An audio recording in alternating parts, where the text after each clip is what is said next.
Hi, guys. Welcome to another episode of the No More Trauma podcast. My name is Tanya, trauma informed yoga teacher, coach, and wellness facilitator. I am also the self publisher of the international best selling The Happy Deck, which is a healing tool that can be used in your own healing practice. In today's episode, we will be discussing the topic of uh, stress related experiences and the impacts that trauma can have on the body. So, the physical and emotional effects on the body. And basically, and it's, I say the word basically is, a word that is, um, it doesn't have a it's a lack of a better word, is what I'm saying. So when we are not fully in touch with our bodies or become avoidant to our experiences, our stress related experiences, or our trauma related experiences, we begin to ignore um, signs, symptoms, and the impact of the trauma and stress related um, triggers or activations. So while it's important to have healthy stress and pressure, it can be detrimental to ignore chronic signs and symptoms of trauma and emotional distress. So, in today's podcast session, I'll just go over how trauma and stress can reflect an emotional and physical imbalance.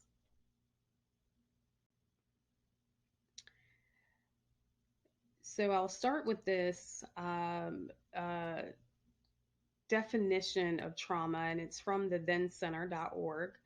And it says trauma is a major disruptor of the brain and body regulation. It's if severe, repeated, or prolonged, this trauma can result in a major neurobiological change and dysfunction, including physical disease, emotional suffering, or premature death.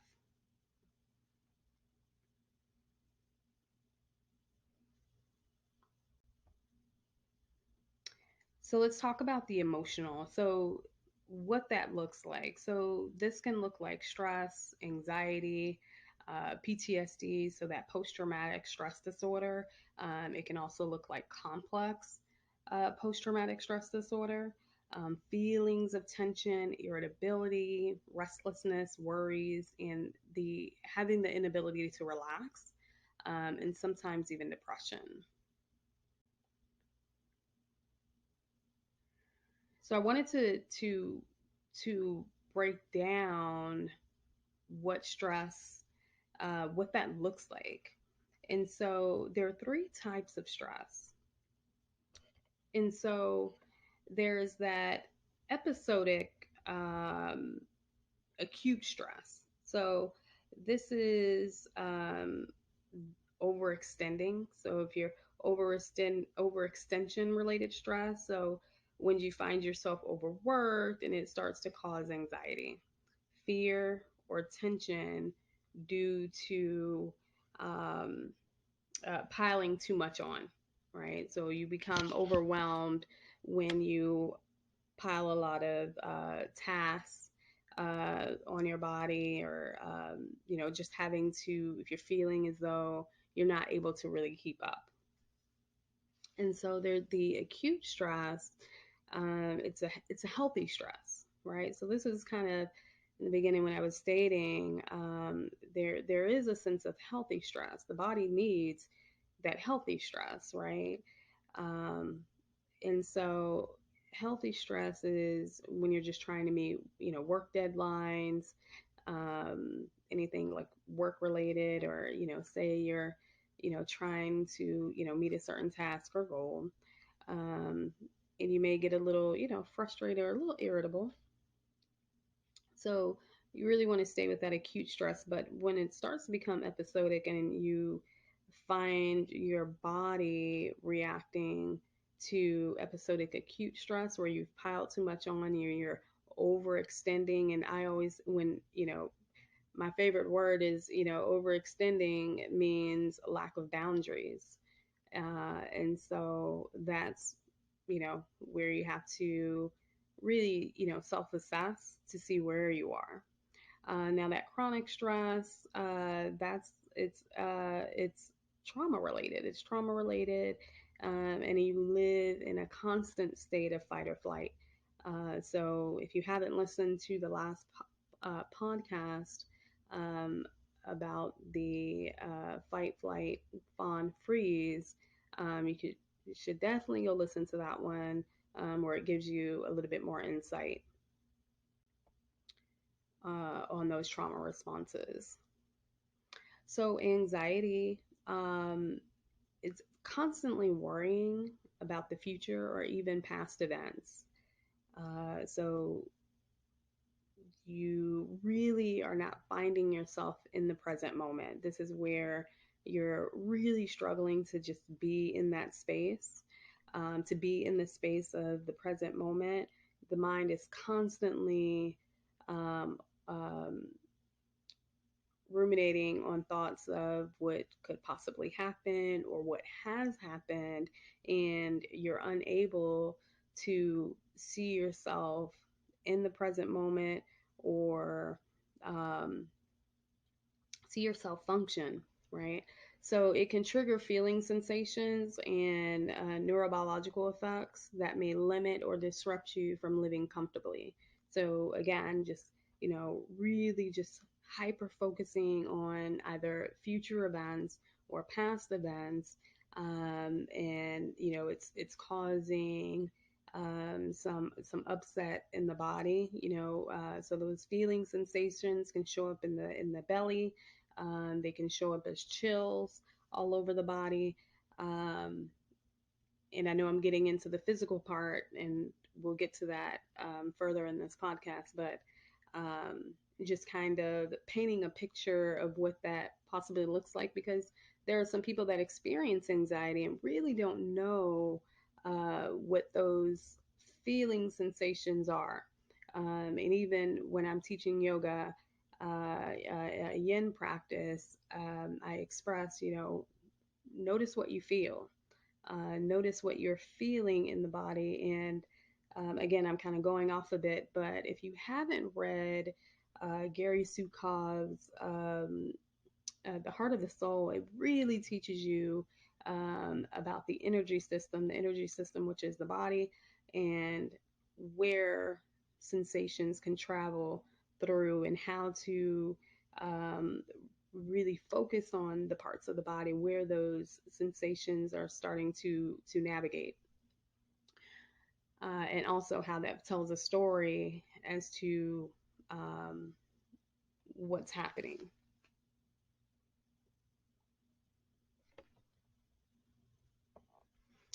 Okay, and so when we look at the anxiety disorders, they are the most common of mental disorders and affects nearly 30% of adults at some point in their lives, according to psychiatry.org. And then other forms of anxiety, this is something that you can, look up whenever you feel called to. But other forms of anxiety disorders include generalized anxiety disorder, panic disorder, specific phobias, um, agoraphobia, social anxiety disorder, and separation anxiety disorder. So anxiety is pretty common, and it's important to, again, notice the sensations, educate yourself on how to turn within to feel what's happening in the body, and then also just taking a look at um, what potential anxiety you may be experiencing and what's causing it. So PTSD and CPTSD. Um, so PTSD stands for post traumatic stress disorder. Okay. Um, It's a complex disorder that develops in some people who have experienced a shocking, scary, or dangerous event. It is also it's natural to feel, scared or um, afraid during or after a traumatic situation. Fear actually stimulates many split second changes within the body to help defend yourself from the event from happening again, right? But it's an extreme disruptor in the body from a shocking experience. So it really kind of freezes in that space. And so um, another is the complex PTSD. They're a little different than the other. Complex stress disorder, it's or CPTSD, is an anxiety condition that involves many of the same symptoms of PTSD, along with other symptoms. And so I think it was in the I believe the early 1980s, when psychiatrists really started to study and give it a name.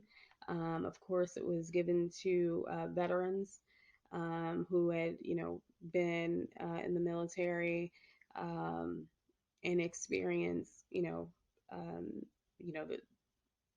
extreme shock to the body, and so, there was it showed up as really intense experiences um, or anxiety from what may have been experienced in war. So I will continue. So physical symptoms of trauma not only can show up emotionally, but trauma related responses can show up as physical symptoms within the body. So we talked about all of the emotional aspects. So stress, we talked about the three types of stress. And there is a healthy related stress. We talked about PTSD and complex PTSD and what that looks like, and anxiety. So now we begin to get into what the physical symptoms actually look like, and I think what happens is we sometimes get stuck in the mind and not really pay attention to the physical sensations and how they show up in our life. So the physical symptoms of trauma not only can show up emotionally, trauma related responses can show up as physical symptoms within the body, as stated. So, what does that look like? So, it looks like it can show up as headaches. If you're starting to experience consistent headaches, you may want to um, start to journal or take a log as to when they start to happen, how often they're happening, how long they're lasting. It can possibly, you can, you may be able to tie it to a certain event or a thought. Um, it can show up as fatigue. I know in my experience, I tend to like if I've been in a space of extreme anxiety, uh, I tend to lay down. I lay down, put the covers over my head, so it can look like fatigue, um, fevers. Again, this is something where you want to start to log and um, put the temperature, how long it's lasting, when does it tend to show up. Pain in the body. This is really good. Going back to Chinese medicine, start to scan the body from crown to head and see where that pain begins to show up. What energy space, when we think about the chakras, and I know this is way out, this is not what we're talking about, but when we look at the chakras or the meridian points, we can begin to explore where um, where we can begin to tie it to an experience, right? So an example, if you have sore throat, or if you inflame limbs, maybe this is the throat chakra, and maybe uh, these are you start to experience the discomfort when you're having to speak up at work or speak up in a partnership, or um, and this is something that you've had a difficult time with. You experiencing, say maybe social anxiety, and so you can begin to log when this would happen. So tears, if you notice that crying, um, at whenever, time that you begin to experience a flood of emotions and tears start to, travel down your face, then you can begin to notate and figure out why. This is also good too for parents, to have this log of physical symptoms, because you too can begin to log what is happening, when and how often they're happening, to get a better understanding of a potential stress related experience or trauma that may have come up for your child. Skin rashes, brain fog, same thing. When do log when you're out in a daze, or you just kind of tap out of the present moment. So it's still a little different than anxiety and having that fear of the past or a future event. Brain fog is just completely removing yourself from the present moment and just kind of being stuck in a daze. Nightmares. This was one that I consistently experienced. This is also definitely related to PTSD. So night terrors or nightmares. Again, keeping a logbook. And I won't repeat myself too much, but any of the physical symptoms, it's highly important to be able to log each and every time that these experiences are happening. And then you had allergy or cold-like symptoms. When the body is going through a healing process, cold-like symptoms can also show up. So again, it's about keeping, again, a logbook to really keep track of when these physical symptoms begin to show up in the body. So opportunities to heal these symptoms is really becoming aware of any challenges or pitfalls within a long-term practice, right?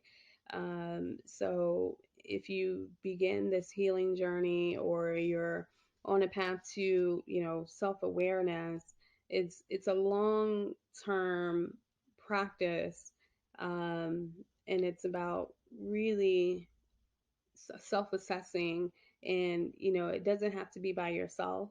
I highly recommend working with a professional, whether if it's a coach, a yoga teacher, a naturopath, a holistic physician, a therapist, a psychotherapist, whatever that looks like. But being able to do that with someone could be very helpful. So understanding how the healing reactions may be experienced when they deepen your healing practice. So, when you deepen your healing practice, the nervous system will begin to produce sensations, right? So, or symptoms of healing as it reach a space of homeostasis. right? We're trying to bring balance back in the body, bring harmony back into the body. And is what happens is the body tends to react, and that's where those physical symptoms begin to show up, and that's where you can start to turn inward and figure out where those sensations are beginning to activate in the body. So the idea is to observe and to submit to the healing and not to change or correct the experience. So you can't go back and you say, oh man, my body's, you can't say, oh, well, it's doing a thing. Let me turn this way. Or, oh, I'm starting to cry. Let me, of course you wipe your tears, but it's like, well, you know, let's not change that. Allow it to happen and for it to flow.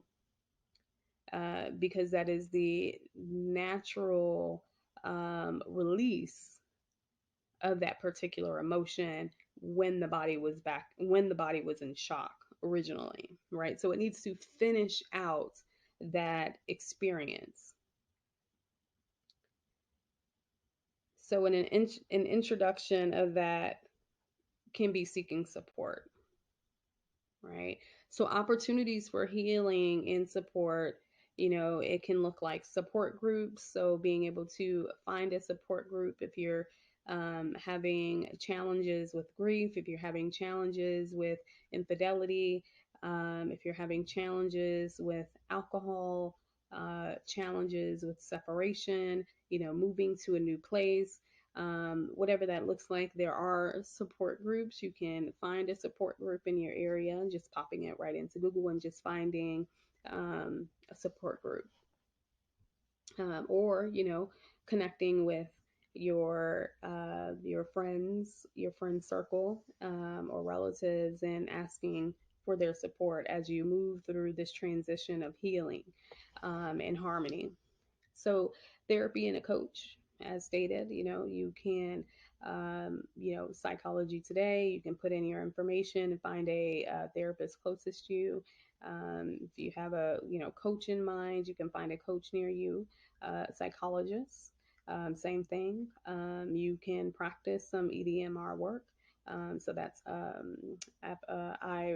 rapid eye movements, or brain spotting, to help identify, experiences that may, have been tucked away in the brain. Really bringing that out, seeing how your emotions are attached to that experience, and journaling, speaking it out, yoga. I teach a yin practice. There's also restorative practices, even, vinyasa practices. You can always look these up, but it really helps reach, it's yoga is about, the word yoke. And so bringing the mind and body into alignment together. And when this happens, you're able to identify any emotions. Um, you may have experiences of release as you move through your practice. So, meditation and breath work can also assist with anxiety, bringing the breath back into balance, starting to notice the breath, noticing the inhalations and the exhalations. There's also walking meditation, where you can allow the body to move and walk and still bring your attention inward to the meditation, to the breath, as the soles of the feet, soles of the foot, are pressed onto the earth. So really bringing a space of calm, and then the mind can relax. Journaling, also good, being able to, again, write down when sensations are showing up, when these uh, I would say, excuse me, I kind of got lost there, but um, yeah, you can, keeping a daily journal is great. I think it's extremely important. Also, keeping a journal, or a logbook when the body is stimulated, you may find yourself in an, angst or anxiety or trauma related experience. And then there's diet. Your diet is heavily, very highly um, uh, important to your healing process. Eating fresh, vibrant, rich, nutrient foods rather than heavy, high fat, um, sugary, salty foods. Um, this can really put pressure on the body. It can cause inflammation in certain areas. It can, um, you know, can cause, high blood pressure, all of those things, which can also increase, fear, thoughts of anxiety, thoughts of uh, uh, depression. Foods can also trigger that. But when you're including rich, vibrant foods, then it can really support that space of clarity and harmony back into the body, right? You start to feel good about what it is that you're eating. So, to close this podcast, I invite you to do an exercise. And so that is to journal or keep a daily blog about your day. Write down how you felt, what behaviors that were demonstrated um, in others' people's presence, and what emotions showed up for you. Feel free to express how you felt at the beginning of the day versus the end of the day. Try this for a week and see if you can spot any signs that you're experiencing a trauma or stress related symptom, and how you wish to heal and transcend these patterns into organic healing and, of course, authentic power. Feel free to share if you wish to share. You can always email me at az.nomoretrauma@gmail.com. I would love to hear anything you wish to share if you find that's something you wish to do. And you can always find me on the social platform az.nomoretrauma. I ask that you live abundantly, love your authenticity, and radiate organic happiness. But most importantly, live a life of no more trauma. Namaste, trauma free. Thank you so much for listening to this podcast. My mission is to provide healing, inspiration, and mental health tips on how to navigate trauma throughout this life. But most importantly, learning how to practice a trauma-free lifestyle. So thank you again for tuning in. I look forward to seeing you back in the next episode. Bye.